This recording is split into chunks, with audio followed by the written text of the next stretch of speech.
Hey guys, so a few days ago, I finally on Netflix watched The Babadook. This is a movie that I have been requested for over 3 years now to do. This movie came out, I think, like 2014, and I actually started doing horror movie reviews in October in 2014. And for some reason, this one I did not review. I just don't know why. This was a movie I knew about, but I didn't. I had time. I had a lot more time than I do now to see that, but I didn't for some reason. I don't know. Actually, even I tried to do the same thing in 2015, but plans fell through, and like all the movies I wanted to review weren't available for me to watch, and I was like, "Fuck it!" I just gave up. So I decided when I decided to kickstart the movie horror movie reviews for October, I said, I'm gonna finally review this fucking movie. I said this is a movie I've been putting off for 3 years, and I said it's time for me to finally review it. This is a movie I've been hearing extremely good things about since it came out 3 years ago. It From the trailers it looked interesting, and I actually started watching it briefly. The first 5-10 minutes of it about a couple years ago, and for some reason never finished watching it. I was like, okay, I'm gonna sit down, I'm gonna watch this damn movie. And like I said, I was hoping that this would live up to the hype as much as it's been hyped for me. And I had been told what to expect going in, so I wasn't too shocked by it. But yeah, this movie is fucking. This is one of those movies that I could see, and I've heard this. It's both ends of the spectrum as far as opinions. Some people love this movie, some people hate it. I can kind of see why. This is a movie that I kind of generally, for the most part, really fucking liked. It's not your stereotypical horror movie. It's not your. It's not a horror. It's not really just a straightforward horror movie. It's more a psychological horror film.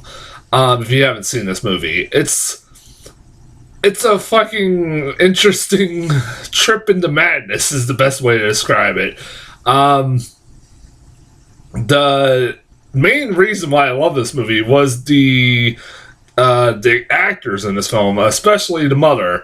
The mother is a woman who looks right from the get-go, looks like she's been through fucking hell. I don't know who this lady, this actress is, and somebody in the comments can tell me what her name is. But she's fucking great in this movie. She is a single widowed mother, who, that's easy for me to say, who her husband died in a car crash when he was driving her to the hospital for her to have her baby. And so since her son was born, she's been a widow, and her movie picks up when the son's probably about 6, 7, or probably about, I don't know, 7, 10 years old. I don't know how old he's. Maybe like 7 years old, like old enough to be going to school and stuff like that. And she is now, she's been kind of like starting to become frizzled. She's a person you can tell has been frizzled for over the years of being a single mother and everything else. But she's reaching her breaking point when we first see her as this kid. Holy shit. This kid is the kid from hell. Like, he's a good kid. Like, he's kind of an adorable kid in some ways, but he's also a kid from hell in other ways. You can see why this woman is, like, just about ready to fucking snap. Like, this kid, he believes in monsters. There's monsters under his bed or in his closet, like, a lot of kids do. But he takes it to one step extreme in that he is like he's wanting to combat the monsters by like building these weapons and fucking like has takes bows and arrows to school, and like has a catapult gun, or I don't know what the fuck that thing was, to fight monsters. And like he gets kicked out of school because of him bringing weapons to school, and she's like, she just wants the kid to be a normal kid, but he has this crazy imagination that it's overtaking him, and it's like this poor woman is just going through hell trying to raise this kid who's just out there. It's like, man, this makes me never want to have a kid, because I could see being in the same situation with this mom. And of course, what happens, if you don't know, like, she reads this children's book, this fucking terrifying children's book called Mr. Babadook, that is about a monster that basically eats people, and it comes out of people's kids' closets and eats kids and their mothers and everything else. And he then starts to believe that the Babadook is after him, and he's being followed by the Babadook and everything else like that. And the Babadook wants to kill him and his mother, and he wants to, like, ultimately one of the reasons why he's building all these weapons is he wants to protect him and his mother, especially his mother. He doesn't want anything to happen to his mom, which is sweet, but also, like I said, he's kind of a little crazy too. But, like, slowly but surely, the mother starts seeing the Babadook, or starts seeing going crazy too, and you're like, what's going on? What's real? What isn't? It's kind of like one of those movies, and, like, the last half of this fucking movie is fantastic. It is really fantastic. Like, when the mom is going off the fucking rails in this movie, it's some pretty fantastic stuff.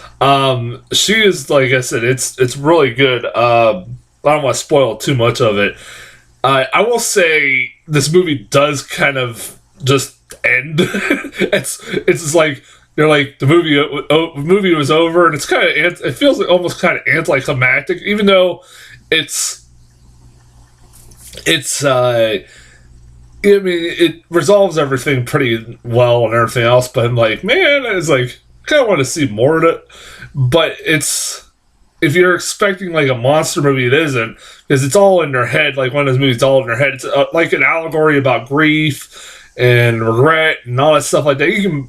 People have been analyzing this movie, like, what the Babadook really represents, and grief, and it's one of those kinds of movies, like, it's basically about a character that's a mother who's reaching her breaking point and just fucking snapping. It's basically one of those kinds of movies. And it's really, like I said, this is a really good, interesting movie. It's a movie not everybody's gonna like, because you gotta know going in.